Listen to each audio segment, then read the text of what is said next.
Making predictions is fun, and unlike a lot of people on the internet, I don't expect to be 100% correct, and I can tell you exactly why. Coming close. It's kind of a secret, right? Coming closer.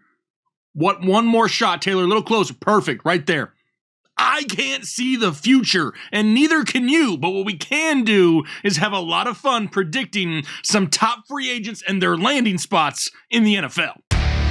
So today we're talking about the top free agents that could affect your fantasy team in 2023. There's a lot of guys that are free agents, not a lot of high-end guys, right? Some guys already been franchise tagged. And let's start off right there with Lamar Jackson. No, he's not a free agent, but I know people are going to ask questions about him. He has that non-exclusive franchise tag, and if I had to guess, he's on his way out of Baltimore. Now, sure, I don't think Baltimore wants to pay that huge guaranteed deal like we've seen the NFL do, but they're going to have to, right? And maybe they just want other teams to do the legwork. A lot of teams kind of setting the precedent of, you know what? We don't want huge guaranteed contracts to become an everyday thing in the NFL. I can see both sides of it, but Lamar Jackson is due a fat bag. Is he going to be there in Baltimore? Probably not. If I had to say my best landing spot for Lamar Jackson, throw him in Atlanta, right? You got Kyle Pitts. You know he knows how to utilize the tight end. He's done it with Mark Andrews. We have a big body wide receiver in Drake London, and you have a whole lot of money under the cap that you can go out there and maybe bring in one more weapon or so. Lamar Jackson, if I had to guess, probably not going back to Baltimore, but that's beside the point. Because yeah, that was like a bonus guy, right? Because he isn't a free agent. Let's kick it off right here with really the lone remaining quarterback we're going to talk about, and it's Jimmy G. But I'm not just going to wing it. You better believe busting out the crystal ball. Here we go. Looks like Jimmy G's going to the Las Vegas Raiders, right? They've spent a lot of money on offense here as of late. We know they brought back Josh Jacobs. We have Devontae Adams, Darren Waller. You're not just going to sit back and waste all that money and not have a quarterback right now. Jimmy G can come in, have a quarterback learn underneath him if they want to take somebody in the draft. He's a veteran with playoff experience. You can't just waste all those weapons you're paying on offense. So Jimmy G, I'm pegging him to the Raiders. How about next up, the running back position, Kareem Hunt, and here we go, crystal ball.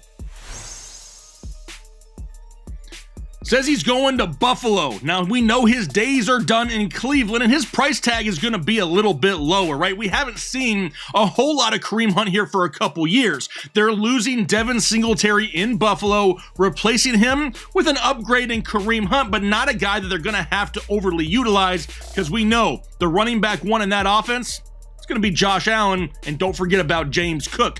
Next up, Miles Sanders. Where's he going? I agree with this one. Back to Philadelphia makes a whole lot of sense. He wants to stay in Philadelphia. Sounds like Philadelphia wants him. He fits into what they do really well there. And honestly, I can totally see him taking somewhat of a discounted price just to stay in town. Miles Sanders staying in Philadelphia makes too much sense. How about David Montgomery? Where's D-Mont going?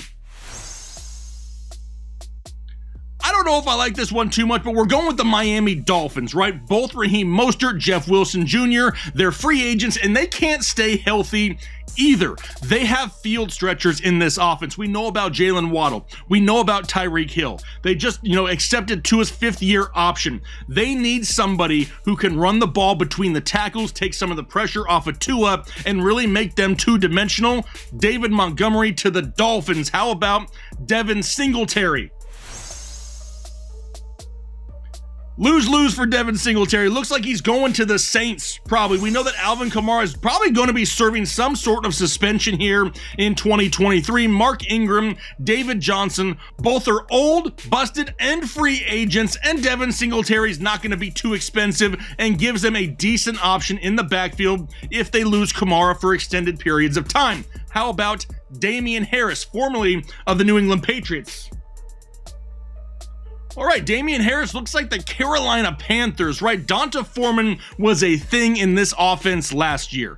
They really relied on him heavily. The running game, especially overall, they relied on heavily. Now Foreman is a free agent. Damien Harris, a little bit of a similar style running back to Donta Foreman. We know they want to use two running backs in the backfield of Carolina to take some of that pressure off the passing game. Chuba Hubbard still in town. Damien Harris to Carolina. DJ Chark. He could be the Thielen replacement in Minnesota, right? No more Adam Thielen, and Minnesota wants to try to keep Justin Jefferson in the slot as much as possible. That's where he's going to find huge success, which means you need a capable wide receiver on the outside. DJ Chark makes a whole lot of sense there. Not only is he somebody that can stretch the field deep, but he can score a lot of touchdowns for you, and that's definitely something that Adam Thielen has done in the past. What about Allen Lazard, the Lizard King, maybe of Green Bay? We'll find out. Let's see. Crystal Ball is a little bit confused because it has no idea what in the hell Aaron Rodgers is going to do. And really, if Aaron Rodgers were to return to Green Bay, more than likely Allen Lazard would stay there as well. We don't have the luxury of knowing that as of right now. If I had to guess, A-Rod is probably gone. And that means, more than likely, Allen Lazard gone too. How about the Baltimore Ravens? They need options. You'll get Rashad Bateman back here this year. You got Mark Andrews. And then after that, the cupboard is pretty freaking bare. Allen Lazard, not only a possession receiver, but a big play receiver as well. If he can stay healthy, he'd give Baltimore something better than what they've got as of right now. What about Jacoby Myers? A lot of people seem to think that Jacoby Myers is the number one option when it comes to wide receivers here this offseason, and it's saying we're going to the New York Giants. You don't pay Daniel Jones that much money and not give him more options to throw the ball to. We've seen Jacoby Myers do things all over the football field, maybe not score a whole lot of touchdowns, and don't even get me started on his backwards laterals, but the guy is a safe, solid wide receiver that could really bring some depth to New York. Makes a lot of sense. How about we go down to JuJu? A lot of people probably aren't going to like this, but JuJu to the Los Angeles Chargers, in my opinion, makes a lot of sense. Is JuJu a number one? No. Is JuJu a number two? Probably not. But that works for LA because they have Mike Williams and they have Keenan Allen. The problem is they don't have those two healthy very often. Now, we saw a lot of Josh Palmer last year. Great. But if we can also add in a JuJu for added depth, give them the opportunity to have somebody else in the slot in an offense that really can't afford to lose guys to injuries and stay competitive in that division very often. JuJu to the Los Angeles Chargers sounds kind of fun. How about his former teammate, Mecole Hardman?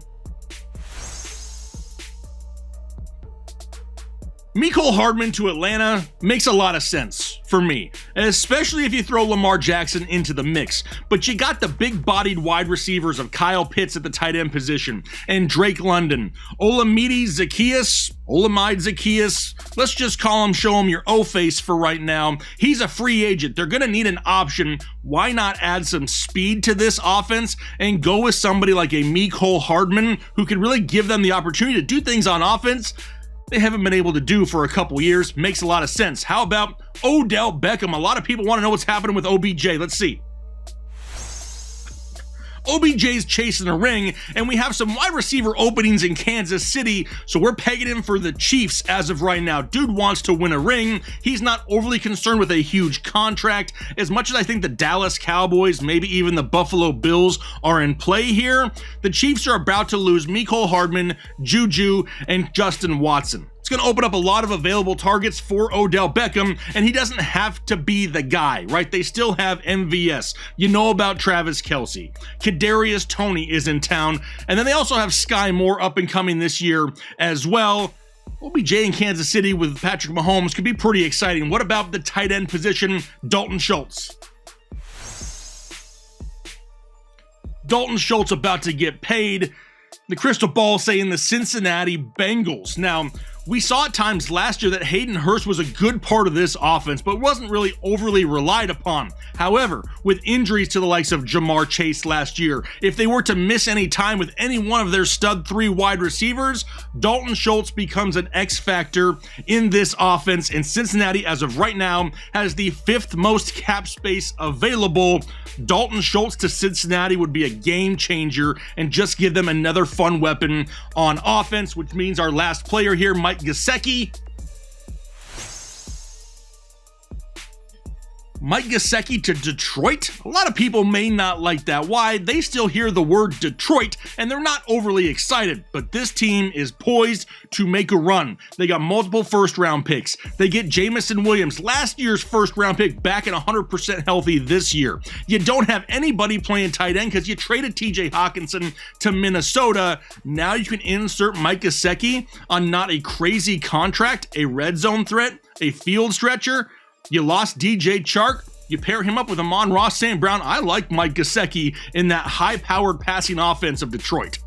But it's a lot of fun to make predictions, right? We know these aren't all going to be 100% correct. I'll be happy if I nail just a couple of them at this point. But when you look at current team needs, guys who are available, some of these guys make a lot of sense if it could fall in to the right scenario. Now, obviously, upcoming trades and the NFL draft gonna throw a wrench in a lot of these things, but it's really fun to speculate. But here's what I want. I want you to leave a comment down below. Where do you think these guys are going? And let's see if anybody can catch lightning in a bottle and figure it out ahead of time. Maybe we have someone out there that can see the future. Wouldn't that be absolutely? That would be nuts. But hey, in the meantime, do me a favor if you could hit the like button on your way out, subscribe if you haven't already, and then do your part to make the world a better place. And we'll talk to you later.